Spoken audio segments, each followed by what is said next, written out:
За энэ дээр ерөнхийдөө хайгуулын геологчдын зар ер нь ямархуу байршилтай байрдаг вэ? Яаж ордог вэ талаар товч мэдээлэл оруулж байгаа юм. Энэ дээр ямар ч зар байршихаараа одоо вебсайт Joro дээр байрлсан веб ажлын зар би харуулж байгаа юм шүү. Энэ дээр болохоор зэрэг эхлээд компани өөрийгөө танилцуулдаг. Манайх бол одоо ингээд ийм туршлагатай, ийм өсөх ирээдүйтэй, ийм хайгуул хийгдэж байгаа. Одоо ийм тэнд ингэж юм олон төсөлтэй, ийм одоо том бүтцтэй ийм зохион байгуулалттай ийм компани гэж өөртөө танилцуулдаг юм. Тэгээ хоёрдугаарт нь үүрэг оройл. Одоо яг та орж ирээд юу хийх вэ? Таны хийх ажилчааг энэ шүү гэж одоо role гэж энэ дээр маань ингэж тодорхой дурдж өгдөг юм байгаа шүү. Энд дэлгэрэнгүй та бүхэн зогсоож байгаад ингэ бичлэгээ зогсоож байгаад сайн харназ. Тэгэхээр энэ дээрээс маань хүн өөрөө уншингуудаа за би энийг чадах юм, энийг чадахгүй юм байна. Тэр надад тохирсон ажил мөн үү биш үү гэдгийг бас тодорхойлж болдог байж байгаа. Энэ шин дээрээс харахад ерөнхийдөө энэ маань бүх төрлийн өрөмдлөгийн ажлын supervision буюу нөгөө яг лог бичих бас биш. Өрөмтэй холбоотой бүх зүйлийг зохицуулна гэсэн үг. Одоо өрмийн нүүдэл суудал за талбай засалт тэгээд цоног нэг хаах одоо цоног төлөвлөлт за лог дээжлэлт одоо дээжлэж шинжилгээний лабораторид шинжилгээнд явуулах бүх процессыг хариуцна гэсэн үг. За тэгээд цаашаагаа явхад одоо ерөнхийдөө requirement буюу нөгөө та өөрөө ямар байх хэрэгтэй вэ гэдэг шаардлаганд орж ирж байгаа. За энэ их цөөхөн бичсэн мэ зарим компани ингээд айгүй олон зохиол оруулсан байдаг. Энэ улаанаар болохоор зэрэг ингээд юу тодорхойлсон бэ зэрэг энэ ажлын газар нь өөрөө ажлын виз санал болох боломжтой шүү. Энэ бол маш чухал. Ажлынхаа ажлын виз зүү хүмүүс энэ шалгуур тэмцээн орох юм бол ажлын визтэй болж болох нь ажлын спонсор виз маань компани өгч чадна гэсэн зүйлэн дээр оруулсан байна. За энэ дээр ажлын цалингийн тухайс орсон байна. За ерөнхийдөө бол Австрали геологчдын дундад цалин 110,000-аас 128,000 гэсэн юм байна. Жилийн тийм үү. Дунд чинь бол 125,000 байдаг гэсэн одоогийн байдлаар гарсан байж байгаа. 125,000 Австрали доллар жилийн. Сардаа хуваах юм бол сард 10 гаруй орчим байна. Тийм үү. Монгол мөнгөөр бодох юм бол за Австралийн одоогийн байдлаар 2,300 таа байгаа. Австрали доллар төгрөгтэй харьцах шин 2,300 төгрөг гэсэн үг.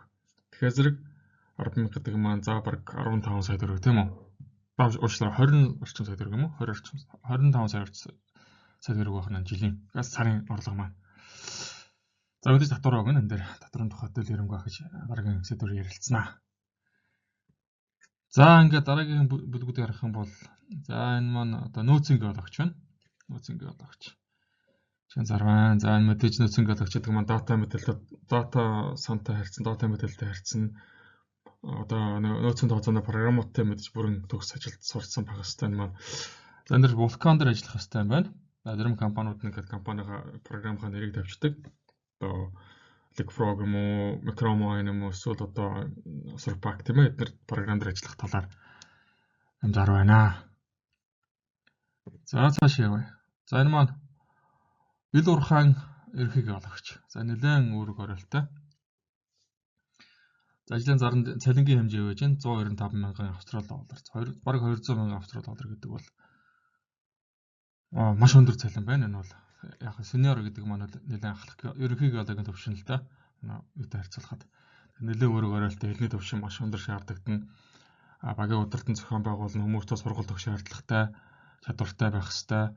За тэгээд энэ цагдаагийн газрын тодорхойлолт Австралийн жолооны үнэмлэх 3D програм Surpack дээр ажиллах юм. Surpack програмын ажиллах чадвар.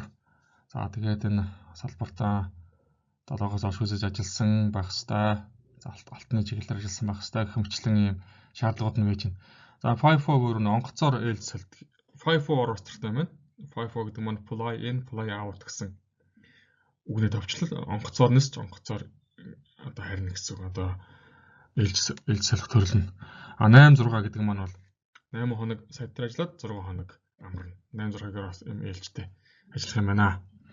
За байнгын орон тоо юм байна. Цалингийн хэмжээ юм байна. Гэх мэтлэн ингээд мэдээлүүдэд оруулдаг байж байгаа. За ингээд өнөхөр энийг сонирхоод цаашаа apply гарах юм бол ингээд цаашаа бид нар тийм ээ resume оруулах нь байна. Одоо CV-г оруулах нь байна. Тэгээд энэ одоо мэдээлүүдээ бүгдээ цаашаа ингээд apply-га хийгээд онлайнаар явуулчихдаг гэсэн юм нэгэн. Тэгээд онлайн дээр явуулаад тэнцэх юм бол таныг ярилцлаганд дуудах, утсаар хариу өгч болно, эсвэл мэйлээр хариу өгч. Ихэвчлэн утсаар л ярьдаг л да. За иймэрхүү мэдээлэлээр ингээд ажлын байраа хайж ажлын байранда apply-гаа явуулдаг бахны. За энэ болохоор ерөнхийдөө cover letter маань харагдаж байна. Cover letter маань ямархуу бүтцтэй байдаг. За баруун гарталт маань CV буюу одоо таны ажлын дадлага туршлагыг төлхөө харуулсан мэдээлэлд оруулдаг. За яг cover letter заавал байх. Заримдаа ч яг шаардлагагүй байдаг. Зарим вебсайт нь асуудаггүй. Ихэвчлэн cover letter бичээд энэ маань ерөнхийдөө хүсэлт гэсэн үг л дээ. Би ингээд ажлын байранд сонирхож байна. Би ажлын ийм учраас ингээд би ингээд apply хийж байна. Дагуулад би CV-г авсарлаад тамаа танилцсан уу гэсэн юм мэдээлэл ордог байгаамаа. За ингээ анхаарал тавьсанд баярлалаа. 2 дугаар хэсгээр хэрхэн уулзъя.